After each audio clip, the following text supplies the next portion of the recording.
যে যেতিয়া কুৰুক্ষেত্ৰ মহাযুদ্ধ আৰম্ভ হৈছিল তেতিয়া পিতামহ ভীষ্মৰ প্ৰতি এদিন দুৰ্যোধনে নিবেদন কৰিলে যে হে পিতামহ, ইমান দিন যুদ্ধ অতিবাহিত হল, আমাৰ 100 ভাতৃৰ বহু ভাতৃৰ মৃত্যু হল, কিন্তু পঞ্চপাণ্ডৱৰটো এজনৰো এতিয়ালৈকে হানি বিঘিনি হোৱা নাই। পঞ্চপাণ্ডৱৰ নোম এডালো আমি লৰোৱাব পৰা নাই। গতিকে হে পিতামহ, তুমিতো পৰম পৰাক্ৰমী আৰু শক্তিবান, গতিকে মোৰ নিবেদন যে কাইলে যুদ্ধত এগৰাকী হলেও পাণ্ডৱক তুমি নিশেষ কৰিব লাগে, নিধন কৰিব লাগে। পিতামহ ভীষ্মই কলে ঠিক আছে, হ'ব, কাইলে এগৰাকী পাণ্ডৱক নিধন কৰা হ'ব।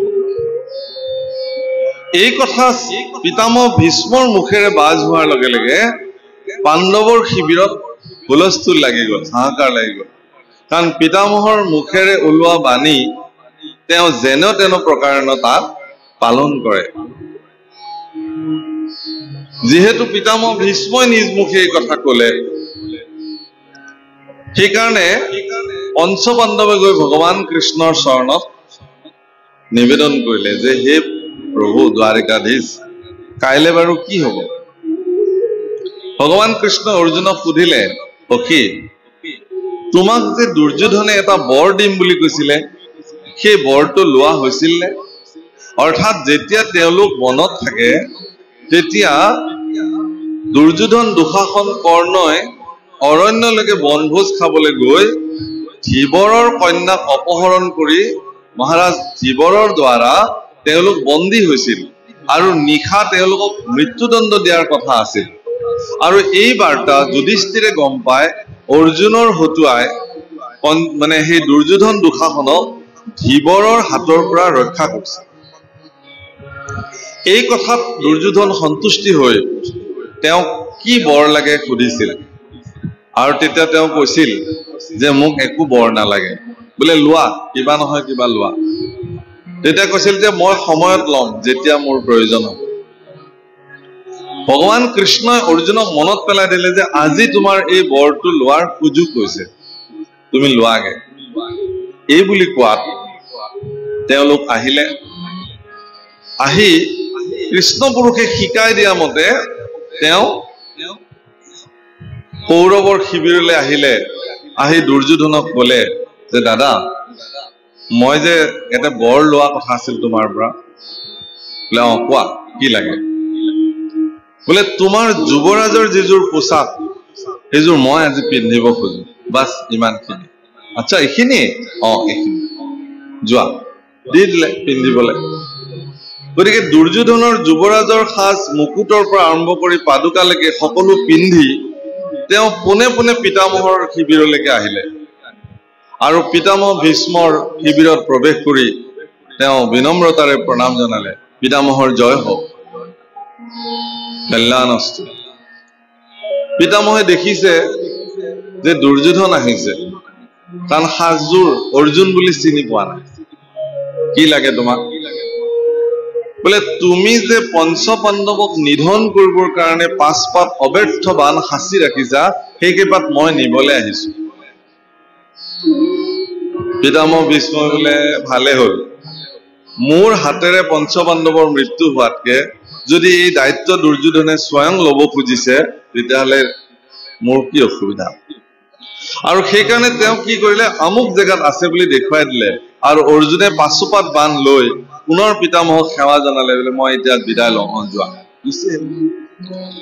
ৰাতিপুৱা যেতিয়া সাজি কাচি যুদ্ধ ক্ষেত্ৰলৈ যাবলৈ ওলাইছে, তেতিয়া পিতামহ ভীষ্মক দুৰ্যোধনে সুধিছে যে পিতামহ, কথাটো মনত আছে নহয়, আজিতো এগৰাকী পাণ্ডৱক তুমি নিধন কৰা কথা আছে। পিতামহে কলে, কেলে? সেই দায়িত্বটো কালি তুমি নিজে লৈছা, মইনো ক'ত দায়িত্ব ললো? কেলে তুমি মোৰ যি অব্যৰ্থ 5 পাত বান আছিলে সেইটোতো তুমি লৈ আহিছা। তেতিয়া বোলে মইতো যোৱা নাছিলো। বোলে তোমাৰ সাজ সজ্জা কোনে পিন্ধিছিলে? বোলে অৰ্জুনে।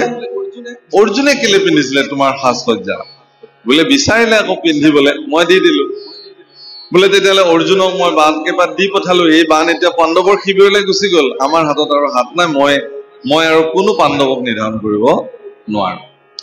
এই কথা কোৱাত দুৰ্যোধনে পিতামহ ভীষ্মক অত্যন্ত তিৰস্কাৰ কৰিছে, অত্যন্ত তিৰস্কাৰ, একদম নিম্ন ৰুচি সম্পন্ন শব্দৰ দ্বাৰা তেওঁক নিন্দা কৰিছে যে মই আগতেই জানো তুমি যদিও যুদ্ধ মোৰ হৈ কৰিছা, কিন্তু তোমাৰ মনোনিৱেশ সকলো কেৱল ক'ত আছে? পাণ্ডৱৰ লগতহে আছে। এতেকে মই জানোৱে তুমি এইটো কাম কৰিবা বুলি। এনেকুৱা দুৰ্যোধনৰ অত্যন্ত বেয়া কথা শুনি পিতামহ ভীষ্মই কিছু সময়ৰ কাৰণে ধ্যানস্থ হৈ চালে যে দৰাচলতে কামটো কি হৈছে আচল কথাটো। কিন্তু তেওঁ দেখিলে যে গোটেই ঘটনাটোৰ মূল নায়ক দ্বাৰিকাধীশ ভগৱান কৃষ্ণ। একমাত্ৰ নিজৰ ভক্তসকলক ৰক্ষা কৰিবৰ কাৰণে তেওঁ ইমানখিনি পৰ্যায়লৈকে গুচি গ'ল। পিতামহ ভীষ্মই অত্যন্ত আক্ষেপেৰে ভগৱান কৃষ্ণক ক'লে যে হে প্ৰভু, কেৱল পঞ্চপাণ্ডৱী তোমাৰ ভক্ত নে? মই নহয় নেকি তোমাৰ ভক্ত? তুমি পঞ্চপাণ্ডৱক ৰক্ষা কৰিবৰ কাৰণে মোক তুমি লজ্জিত কৰিলা। মোৰ সমাজত যিটো মৰ্যাদা আছিল যে পিতামহ ভীষ্মৰ মুখেৰে যি কয় সেই কথা ৰক্ষা পৰে, গতিকে ময়ো যদি তোমাৰ ভক্ত হওঁ তেতিয়াহ'লে ময়ো আজি প্ৰতিজ্ঞা কাঢ়িলো যে তুমি কুৰুক্ষেত্ৰ যুদ্ধত অস্ত্ৰ নধৰো বুলি কৈছিলা, আৰু ময়ো প্ৰতিজ্ঞা কাঢ়িলো তোমাকো মই যুদ্ধ ক্ষেত্ৰত অস্ত্ৰ ধৰাইহে এৰিম।